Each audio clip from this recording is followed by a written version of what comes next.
Зачем кричать, когда никто не слышит, о чем мы говорим?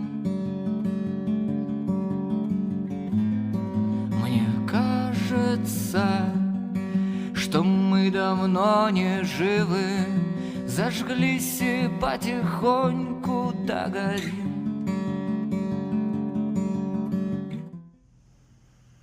Время доброе, 1 июля, полдень, жара, 36 градусов. Я решил на улице записать. Знаете почему?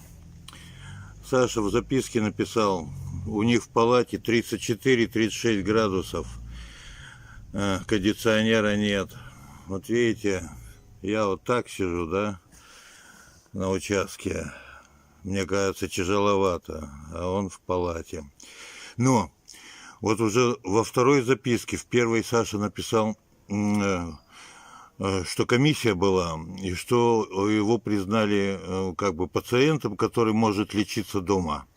Таблетки, мол, дадут. И Саша написал, будьте готовы забрать меня.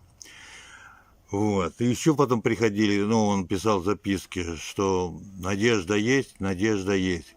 То есть вот он надеется, что в июле его из психушки освободят. Ну а суд, видимо, будет идти своим чередом.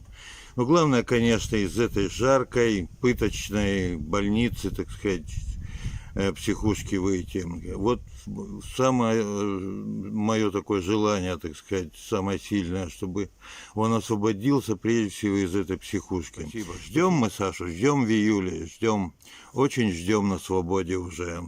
Суд судом, там наказание наказанием условно, что там государство ему придумает. Вот. А из психушки ждем освобождения как праздника. Ну, какие еще так уж попутные новости? Ну, вы знаете, что Андрей Волк тащит телегу. Как он говорит, телега катится, обряд идет. Он уже Барабинск прошел. Ну, у него вроде как более-менее все нормально. Если Сашу не освободят, я подтверждаю, если не освободят, да, я буду готовиться к тому, чтобы из Нижнего Новгорода пойти на Москву. Москву один ли, не один ли, вот за свободу Саши, за свободу других политзаключенных я буду готовиться идти на Москву. Как я пройду это расстояние, 400 километров, это другой вопрос, но я тоже буду готовиться. Но это будет в августе, А теперь сейчас мы ждем освобождения Саши из психушки в июле. Он сказал, будьте готовы, мы готовы. И все привыкли ничего не замечать, когда тебя не слышат, для чего кричать?